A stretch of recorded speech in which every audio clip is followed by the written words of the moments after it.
सभी दर्शकों का प्रतिज्ञा 21 चैनल में हार्दिक स्वागत है। आज की क्लास इंग्लिश के नाम, उन इंग्लिश प्रेमियों के नाम है जिनको अंग्रेजी में कुछ सीखना है और जो परीक्षा में गलती करते हैं। तो आज का जो टॉपिक रहेगा वो अंग्रेजी का एक हिस्सा लिया है, वो प्रोनाउन लिया है। प्रोनाउन में जो गलतियां होती हैं परीक्षा में, उससे संबंधित आज की क्लास पूरी की पूरी समर्पित रहेगी। आइए देखते हैं और अपनी गलती सुधारिए अगर कहाँ जो गलतियां हो रही हैं। आज का जो टॉपिक है वो है प्रोनाउन करेक्शन। प्रोनाउन से संबंधित जो गलतियां होंगी उनको देखेंगे कहाँ हो रही हैं और उनका सुधार करेंगे, ताकि परीक्षा में हम पूर्णतः अपने प्रश्न को सही दिशा दे पाएँ, सही हल कर पाएँ। ठीक है। पहले रूल नंबर 1 उसमें है एम्फेटिक प्रोनाउन कभी भी अकेला सब्जेक्ट का स्थान नहीं ले सकता। इससे पूर्व नाउन या प्रोनाउन का होना आवश्यक है। देखिए, पहले तो प्रोनाउन के बारे में ये समझ लीजिए कि वो शब्द जो नाउन के स्थान पर प्रयोग होते हैं वो सब के सब प्रोनाउन कहलाते हैं। हालांकि प्रोनाउन से संबंधित क्लास पहले मेरे द्वारा ली जा चुकी है। अगर कोई परेशानी है उनके टाइप्स या डेफिनेशन से संबंधित, तो आप उसको जाके देख सकते हैं हमारे प्रोनाउन वाले वीडियो में। लेकिन आज बात हो रही है प्रोनाउन करेक्शन की। तो सबसे पहला नियम यह है कि एम्फेटिक प्रोनाउन कभी भी अकेला सब्जेक्ट का स्थान नहीं ले सकता, ले ही नहीं सकता। यानी एम्फेटिक प्रोनाउन कभी भी सब्जेक्ट का स्थान नहीं लेगा। ये नियम हो गया जी पहला। अब समझ में तो तब आनी चाहिए कि एम्फेटिक प्रोनाउन होता क्या है। थोड़ा सा इस पर भी नज़र डाल ली जाए कि एम्फेटिक प्रोनाउन होता क्या है। अब एग्जाम्पल जैसे you, yourselves must go. You, yourself must go. तो ये जो सेल्फ लगा है, जैसे माई सेल्फ, योर सेल्फ, है ना, आवर सेल्व्स दिया हुआ है, हर सेल्फ। ये जो प्रोनाउन सब्जेक्ट के तुरंत बाद प्रयोग हो, सब्जेक्ट के तुरंत बाद अगर प्रयोग होते हैं तो मान लीजिए और जान भी लीजिए कि एम्फेटिक प्रोनाउन होते हैं। और एम्फेटिक प्रोनाउन अकेला सब्जेक्ट की जगह नहीं लगता, उससे पहले हमको कोई नाउन या प्रोनाउन का प्रयोग करना होता है। तो भाई यही तो हो रहा है। योरसेल्व्स ये प्लूरल नंबर में है, तो यू के साथ योरसेल्व्स लगा है। यू योरसेल्फ मस्ट गो, तो यहाँ एक प्रोनाउन यूज हुआ यू। ऐसा नहीं हुआ कि योरसेल्फ मस्ट गो, ऐसा नहीं है। इसके लिए क्या किया, सबसे पहले भाई इससे पहले कोई नाउन या प्रोनाउन जरूर आएगा। नियम यही, मेरा प्रयास बताने का सिर्फ यही है कि ये सब्जेक्ट के बाद तुरंत अगर इनका प्रयोग हो रहा है तो ये एम्फेटिक प्रोनाउन कहलाते हैं। एक एग्जाम्पल और लेते हैं। ही हिमसेल्फ सेड दिस, उसने स्वयं ही यह कहा। इसका मतलब तो यही है you your self must go, तुम सभी जा सकते हो। तो यहाँ पर हिमसेल्फ और यहाँ पर योर सेल्फ, ये दोनों एम्फेटिक प्रोनाउन। और भाई मेरे इससे पहले क्या लगाया हमने लगाया नाउन या प्रोनाउन पहले, तो ये प्रोनाउन दोनों जगह प्रयोग हो रहे हैं, बात क्लियर हो गई। एक एग्जांपल और देख लेते हैं। She herself opened this box, उसने स्वयं ही यह बक्सा खोला, उसने स्वयं ही यह बक्सा खोला। बहुत सारे हैं एग्जाम्पल भाई इस तरह का। I myself washed the clothes, इस तरह से सब्जेक्ट के तुरंत बाद अगर ये सेल्फ वाला कोई प्रोनाउन यूज होता है तो वही नाम से तो वो एम्फेटिक है और उसकी शर्त ये इससे पहले कोई प्रोनाउन या नाउन होना आवश्यक है। अब जैसे मान लीजिए यहाँ पर शी की जगह गीता लिख दो, यही अगर चेंज करना है तो लो जी, अब ये बन गया noun. Geeta herself opened this book, तो प्रोनाउन की जगह क्या आ गया, यहाँ पर नाउन ले लिया, तब भी मीनिंग वही है, यह तो वही रहेगा एम्फेटिक। तो ठीक तरीके से समझ लेना चाहिए ये कि एम्फेटिक प्रोनाउन कब प्रयोग होगा। भाई उनके लिए सबसे पहले कोई प्रोनाउन या नाउन आना बहुत ज़रूरी है। अकेले के अकेला एम्फेटिक सब्जेक्ट का स्थान नहीं ले सकता, उसकी इतनी मजाल नहीं है कि वो अंग्रेजी में सब्जेक्ट की जगह पर बैठ के और अपनी पूरा का पूरा अर्थ क्लियर कर देना है, ऐसा नहीं हो सकता। ठीक है भाई, यह क्लियर हो गया। आगे की बात करते हैं। Rule number 2। अब रूल नंबर 2 वो क्या कहता है, प्रोनाउन सदैव उस नाउन के पर्सन कॉमा नंबर और जेंडर, पर्सन नंबर और जेंडर, प्रोनाउन सदैव उस नाउन के पर्सन नंबर और जेंडर के अनुसार होता है जिसके लिए वह प्रयुक्त किया गया है। भाई ये दूसरा नंबर का नियम है और नियम अपने आप में बहुत कुछ कह रहा है। क्या कह रहा है, प्रोनाउन सदैव उस नाउन के पर्सन नंबर और जेंडर, तीनों चीज आ गई, के अनुसार जिसके लिए वह प्रयुक्त किया गया है। अब इसका एक एग्जाम्पल देखते हैं तब समझ में आएगा। देखिए, every man must bear his bad luck.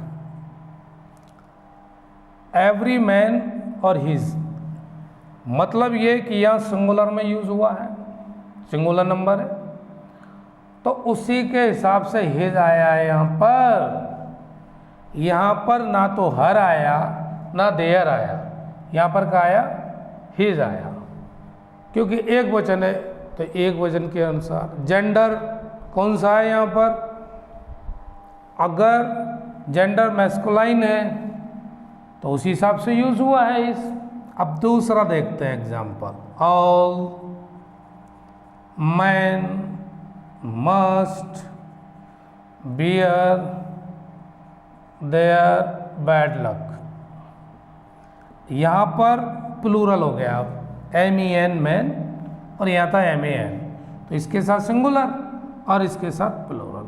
भाई ये नियम जो ऊपर लिखा है उसका उदाहरण ये है, और ये गलती परीक्षा में ना हो इसलिए आप पूरी तरह से मुस्तैद हो जाएं कि अगर ऐसा कुछ आता है तो पेपर में ये गलतियां होती हैं और उनको सुधार करना है। 2 नियम हो गए। अब तीसरे नियम की ओर बढ़ते हैं।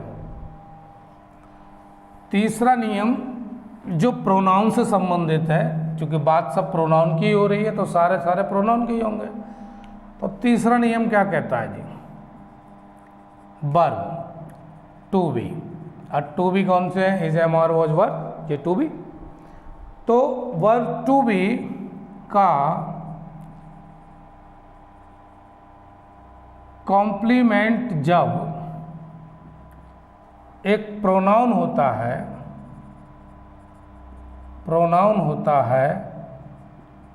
तो उसका प्रयोग सदैव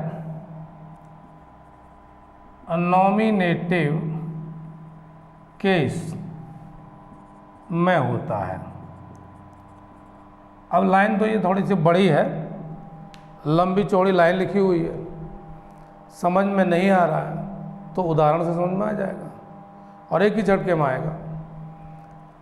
वर्ब टू बी का कॉम्प्लीमेंट जब एक प्रोनाउन होता है तो उसका प्रयोग सदैव नॉमिनेटिव केस में होता है। एग्जाम्पल, आई एम,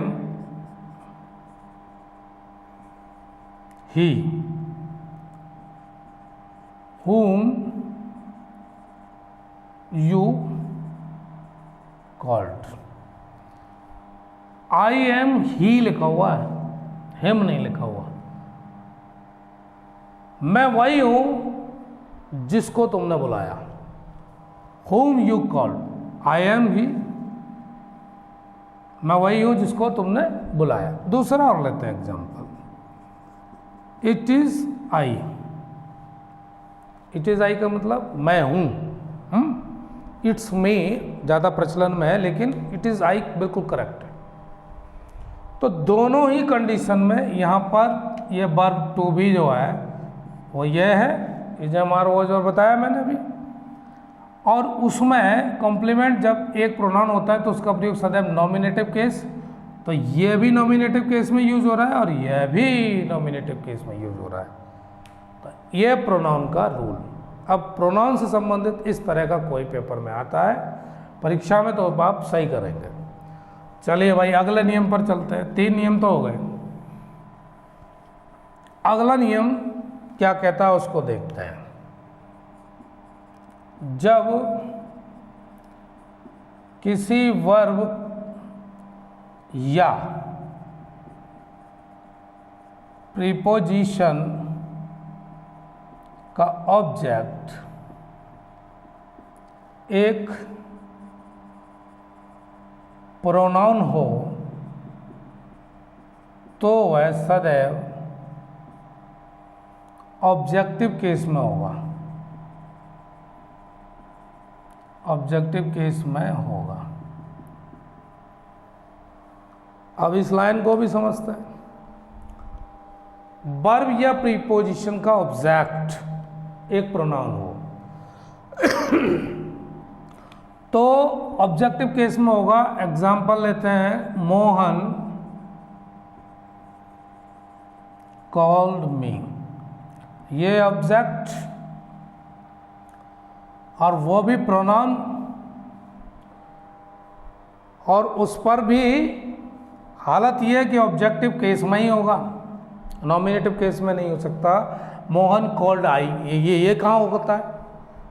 क्योंकि रूल है ना। अंग्रेजी किसी के घर में नहीं बन रही भाई, ये भाषा है, भाषा के अपने नियम हैं। अगर जो भाषा के नियम सीख जाता है वो अंग्रेजी में बेहतर हो जाता है, जिसको नहीं आ रहा है वो नियम को सीख ले रहा है, सीखने के बाद वो भी बेहतर हो जाएगा। तो भाई नियम ही है। Mohan called me, objective case हो गया ये, मी जो है। दूसरा एक और लेते हैं example, this is for him, this is for him. अब यहां नहीं लिखा दिस इज फॉर ही या मोहन कॉल्ड आई, ऐसा नहीं है।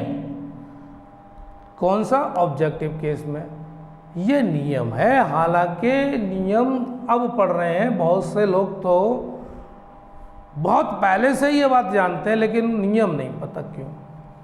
तो आज नियम भी देख ले रहे हैं।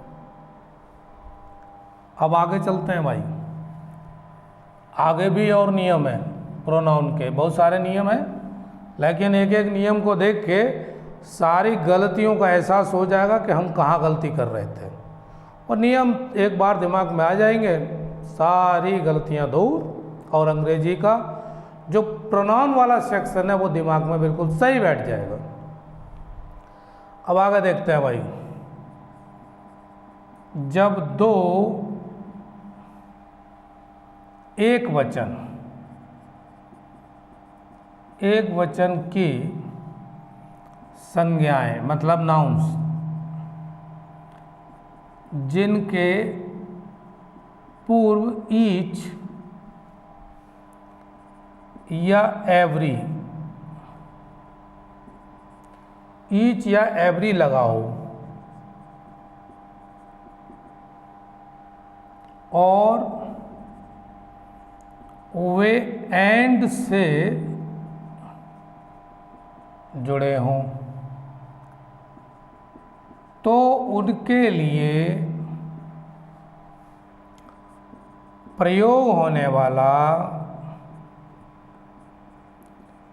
वाला प्रोनाउन सदैव सिंगुलर नंबर में होता है, सिंगुलर नंबर में होता है। कोई बड़ी बात नहीं, नियम है, नियम पर चलेंगे और चल के मंजिल तक पहुंचेंगे। जब दो एक वचन की संज्ञाएं जिनके पूर्व ईच या एवरी लगा हो और शर्त एक और है एंड से जुड़े हों, एक और शर्त है एंड से जुड़े हों, तो भाई प्रयोग जो होगा ना प्रोनाउन वो सिंगुलर नंबर में होगा। अभी देख लेते हैं इसको भी, और देखने के लिए एक सेंटेंस, ईच बॉय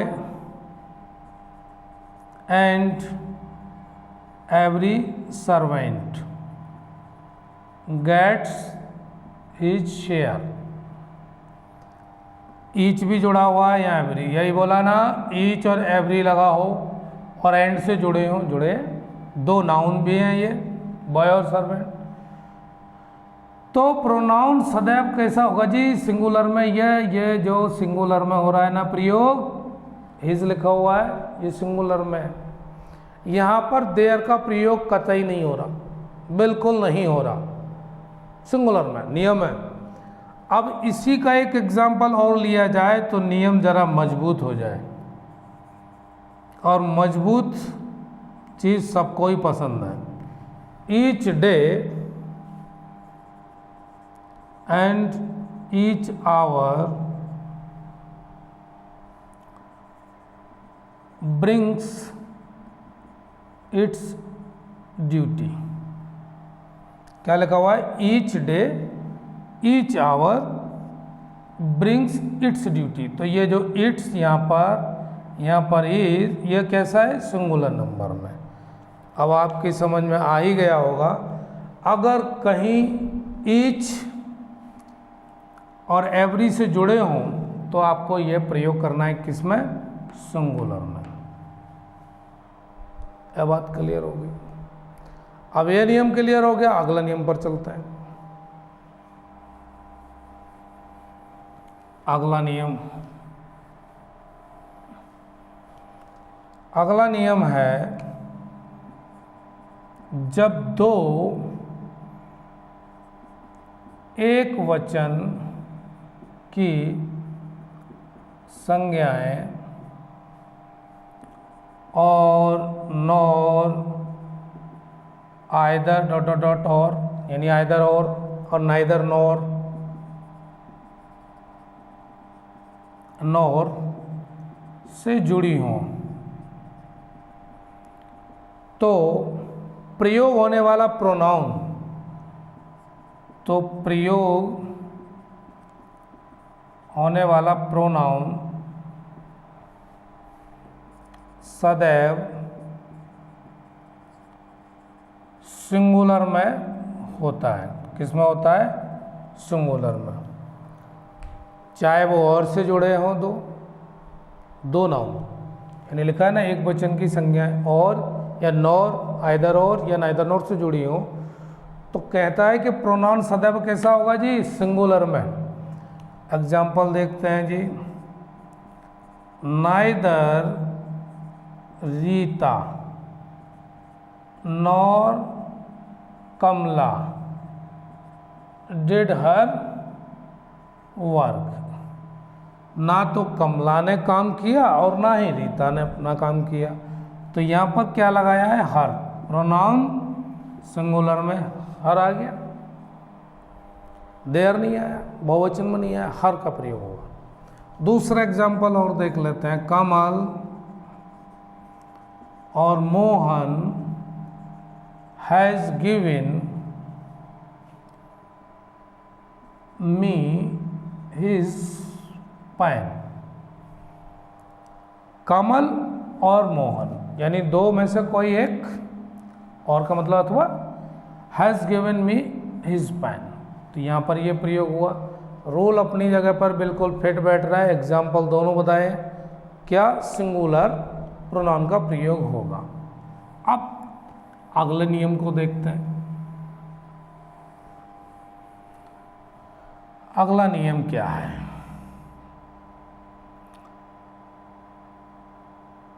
बाद में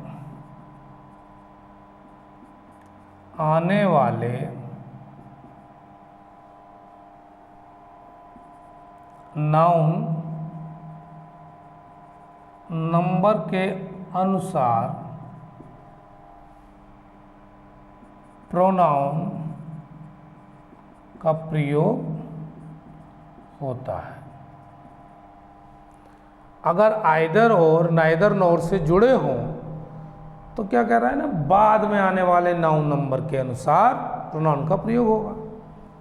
अब जरा देखते हैं, आइदर मोहन, आइदर मोहन और हिज फ्रेंड्स, आइदर मोहन और his friends have given their help. तो यहाँ पर बाद वाला, ये क्या है, बाद में आने वाले नाउन, तो हिज फ्रेंड्स दिया हुआ है, ये किस में है, प्लूरल में, तो प्रोनाउन कौन सा हुआ ये, देयर। यह भी तो प्लूरल में हुआ देयर।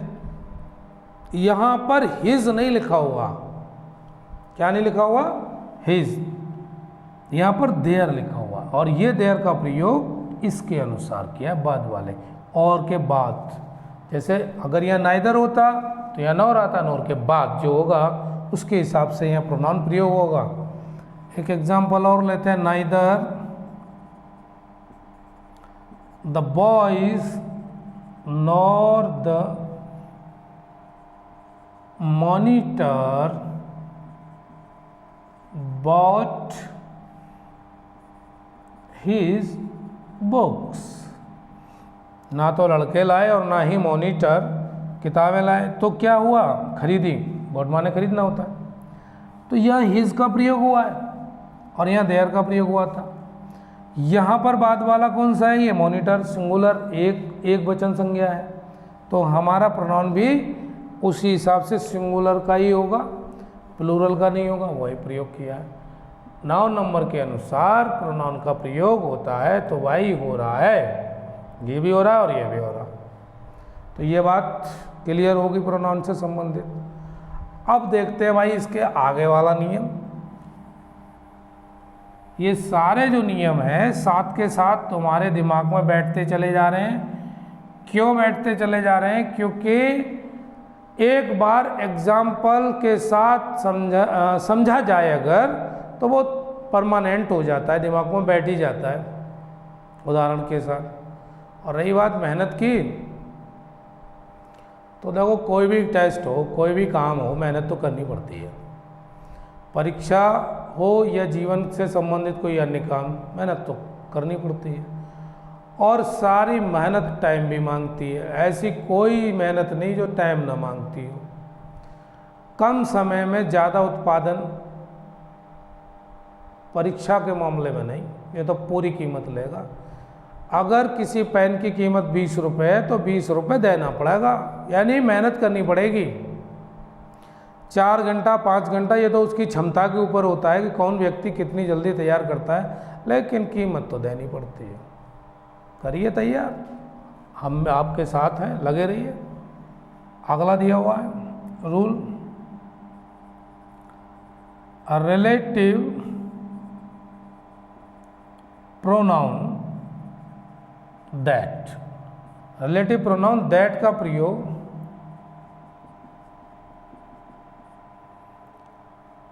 ऑल,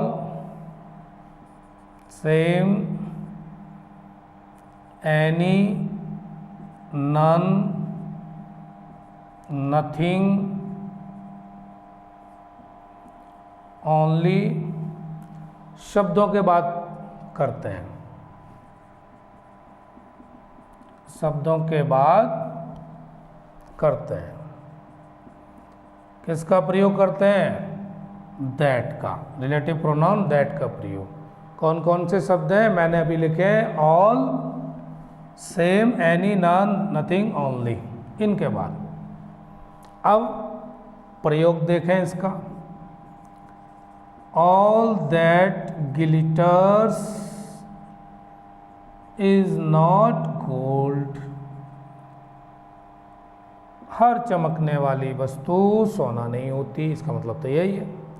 तो ऑल के बाद दैट का प्रयोग हुआ। दूसरा लिखिए, it is only donkeys that ब्रे। यह गधे ही है, यानी यह गधा ही है जो क्या करता है? ब्रे करता है, रेंकता है। तीसरा, he is the same boy that I saw yesterday.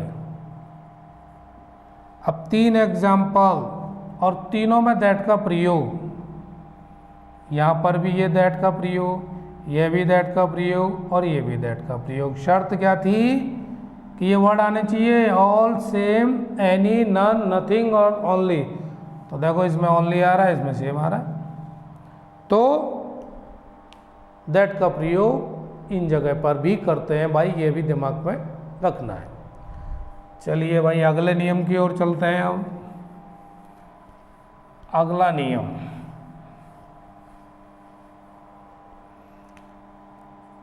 Interrogative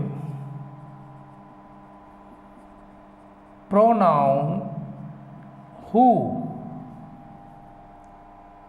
एवं व्हाट के बाद दैट का प्रयोग।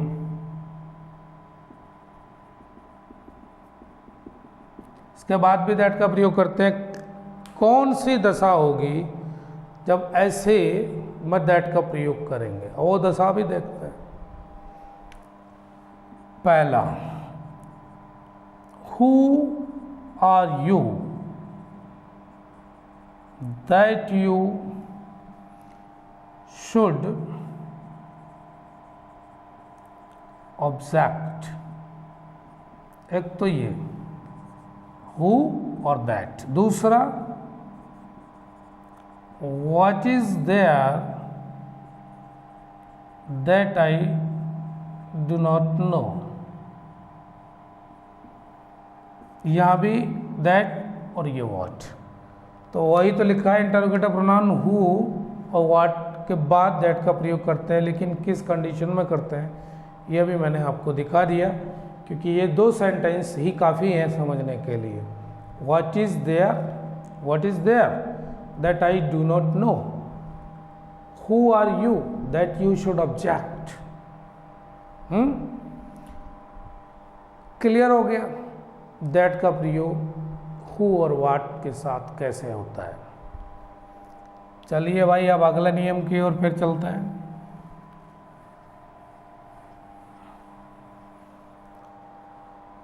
अगला नियम है, एक पर्सन एवं दूसरा एनिमल या थिंग्स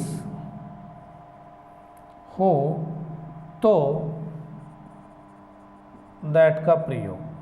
अब दैट के प्रयोग के लिए तीसरी कंडीशन और आ गई, वो क्या है? The boy and his dog.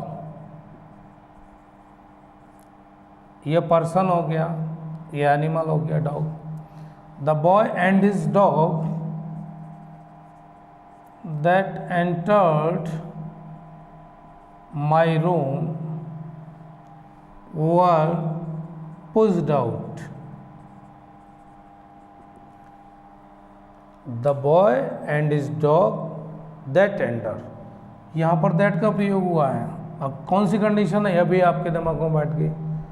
Entered my room और इनको क्या कर दिया? पुश्ड आउट, बाहर निकाल दिया बाद में। तो ऐसी कंडीशन एक पर्सन हो और दूसरा एनिमल या थिंग्स कोई हो तो उसके बाद भी दैट का प्रयोग करते हैं। चलिए,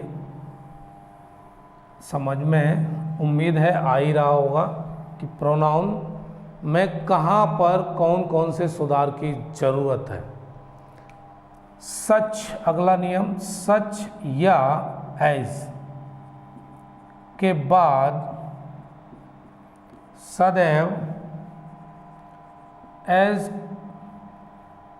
का as relative pronoun, as relative pronoun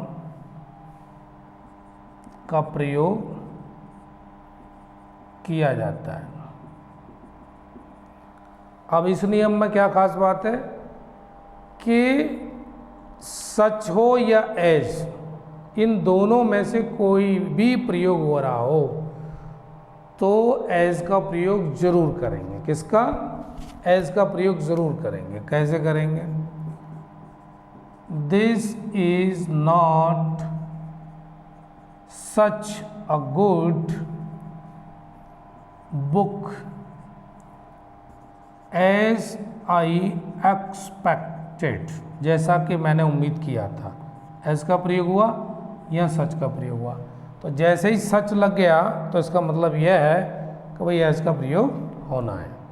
इस तरह का भी जो इनकरेक्ट और करेक्ट की पोजीशन आए तो देखने को मिलता है। दूसरा एग्जाम्पल और लेते हैं जी। I collected as many pebbles as I could find. मैंने ज़्यादा से ज़्यादा पेबल्स यानी कंकड़ इकट्ठे किए जितना मैं कर सका। तो देखो यहाँ पर एज का प्रयोग हुआ, उसके बाद भी एज आ गया। यहाँ सच का प्रयोग हुआ और एज आ गया। तो इस तरीके से ये जो सच और एज के नियम में एज हमेशा फॉलो करता है। चलिए भाई, अब अगला नियम देखते हैं। यहाँ तक बात क्लियर होती है? एक मिनट। अगला नियम, द सेम। द सेम ये जो वर्ड है के बाद दैट या एज का प्रयोग होता है। कुल मिला के दोनों का ही प्रयोग होता है। द सेम के बाद दैट का भी प्रयोग करते हैं और एज का भी करते हैं। ठीक है, एक साथ नहीं, अलग अलग। जैसे एग्जाम्पल दिखाते हैं आपको। पहला example, this is the same man that came yesterday. This is the same man, यानी द सेम के बाद दैट का प्रयोग हुआ। अब ऐसा नहीं करना है कि द सेम के बाद दैट और एज दोनों एक साथ प्रयोग होता है, नहीं। एज का भी प्रयोग होता है और दैट का भी प्रयोग होता है। दूसरा एग्जाम्पल और लिया जाए, this is not the same book, this is not the same book as mine, यह मेरे किताब की तरह सेम नहीं है। तो यहाँ पर दैट, ये जो दैट का प्रयोग, यहाँ एज का प्रयोग और द सेम, तो यही नियम है, द सेम के बाद दैट या एज का प्रयोग होता है। और किस दशा में होता है, कौन सी कंडीशन होती है, वो आपके सामने बिल्कुल प्रकट की गई है। अब इसके आगे,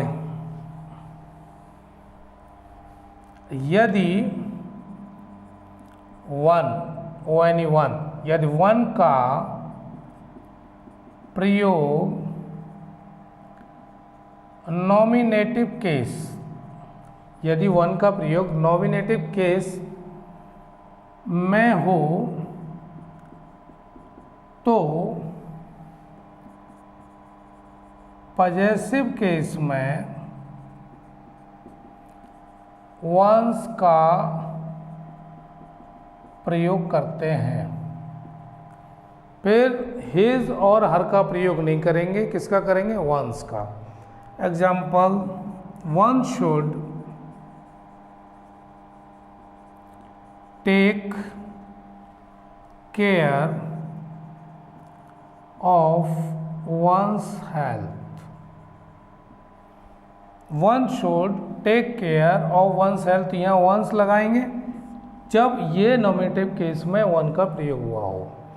और परीक्षा में क्या गलतियाँ ढूंढनी है, जहाँ पर हिज लिखा होगा या आर लिखा होगा, वो आपको करेक्ट करना है। दूसरा, जब प्रोनाउन का प्रयोग कंजक्शन ऑफ कंपैरिजन एज या देन, एज या देन के बाद होता है तो उसका केस वही होगा जो नाउन या प्रोनाउन का। अब इसका एग्जाम्पल समझें तब तो क्लियर हो। I am not so weak as he, तो यहाँ पर ही का प्रयोग हुआ है ना कि हिम का, क्योंकि ये नॉमिनेटिव केस में है तो भाई ये भी नॉमिनेटिव केस में ही यूज होगा। जब प्रोनाउन का प्रयोग कंजक्शन ऑफ कंपैरिजन एज या देन के बाद होता है तो उसका केस वही होगा जो नाउन या प्रोनाउन का। तो यहाँ आई है और आई जो है नॉमिनेटिव केस में है ये प्रोनाउन, तो तुम्हारा भी कर्तव्य है कि भाई यहाँ पर एज के बाद या देन के बाद नॉमिनेटिव केस का प्रयोग करेंगे। नॉमिनेटिव केस में ही प्रयोग होगा नाउन, वो सॉरी प्रोनाउन। अब दूसरा एग्जाम्पल और एक और देख लेते हैं, जैसे you are wiser than I, तो यहाँ देन मी नहीं है, देन आई है, तो ये नॉमिनेटिव केस में था तो यह भी नॉमिनेटिव केस में प्रयोग हुआ। तो यहाँ पर इस नियम से मैं सिर्फ यही बताना चाह रहा हूँ कि भाई अगर यहाँ कंपैरिजन की स्थिति हो, तुलना तो हुई you are wiser than I, तो उस स्थिति में यह नॉमिनेटिव केस में प्रयोग होगा ये वाला, देन और एज के बाद वाला प्रोनाउन। चलिए भाई अब चलते हैं और अभी एक आध नियम और है उसको और देख लेते हैं, उसके बाद ये फिनिश ही हो रहा है। अगला नियम दिया हुआ है, नाउन नन, नन का प्रयोग, नन का प्रयोग सेंस के अनुसार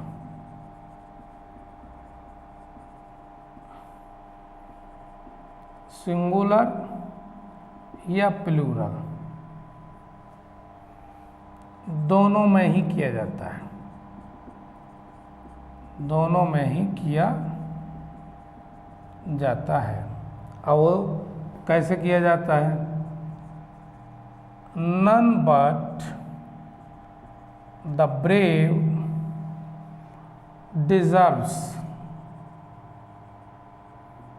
द फेयर। यहाँ पर सिंगुलर की फॉर्म में डिजर्व्स यूज किया गया है ना, वर्ब द ब्रेव। और दूसरा देखते हैं, none of my lost books were found. यहाँ क्या है? प्लूरल, वर्ब भी प्लूरल, यहाँ सिंगुलर वर्ब। तो देखो दोनों में हो गया प्रयोग, सिंगुलर में भी हो गया और प्लूरल में भी हो गया। एक एग्जांपल और देख लीजिए, none but fools have believed it. None but fools, कोई और नहीं, केवल मूर्ख ही इस पर भरोसा करता है। इस लाइन का मतलब तो यही है। तो यहाँ इस नियम में क्या सीखा कि नन का प्रयोग सिंगुलर और प्लूरल दोनों में ही होता है। देखना पड़ता है कि भाई कहाँ पर कौन सा सेंस यूज हो रहा है। अब चलिए भाई आगे, एनीवन और एनीबडी। अब बात तो एक ही है, दोनों का मतलब समान है। अरे किसी का नाम नहीं लेना हो तो एनीवन का प्रयोग कर लेते हैं। एग्जाम्पल, इन दोनों का प्रयोग कैसे हो रहा है? Was there anyone behind you? Was there anyone behind you? क्या तुम्हारे पीछे कोई था? दूसरा, he looks longer than anybody else. यहाँ एनीबडी का प्रयोग और सॉरी यहाँ पर एनीवन का प्रयोग लगभग दोनों एक ही समान है ना, दोनों का अर्थ एक ही है। एनीबडी कह लीजिए या एनीवन कह लीजिए। तो इनका प्रयोग कैसे करना है यह भी आपकी समझ में आ गया। नाम न लेना हो तो भैया क्या है, एनीबडी और एनीवन का प्रयोग कर सकते हैं। अगला रूल है ईच अदर, दो के लिए, दो के बीच, और वन एनोदर, दो से अधिक के लिए। अब दो शब्द हैं ये, वन एनोदर और ईच अदर। अब दोनों का प्रयोग कैसे होगा? ईच अदर का दो के लिए, दो व्यक्ति हो सकते हैं या वस्तु, और वन एनोदर दो से ज़्यादा व्यक्ति या वस्तु। एग्जाम्पल देखिए अब इसका, मोहन एंड रवि लुक्ड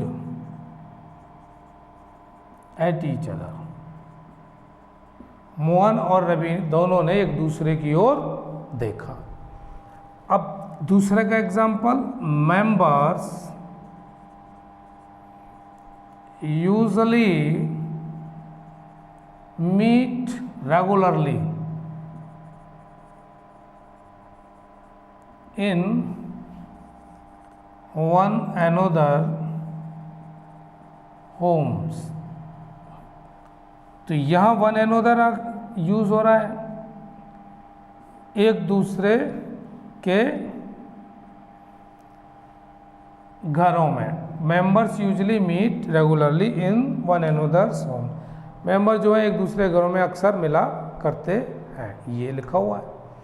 तो यहाँ पर वन another और यहाँ पर ईच अदर, ये दो के लिए, इतना याद रखो, और ये दो से ज़्यादा के लिए, क्योंकि मेंबर्स बहुत सारे हैं। यहाँ दो ही थे, रवि और मोहन।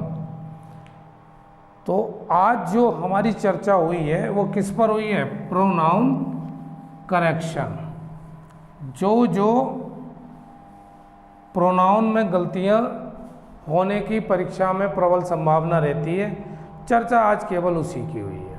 ठीक है, तो दोस्तों आज की क्लास यहीं तक, मिलते हैं फिर किसी नए टॉपिक के साथ। तब तक के लिए आप स्वस्थ रहें, मस्त रहें और अध्ययन में रत रहें। धन्यवाद।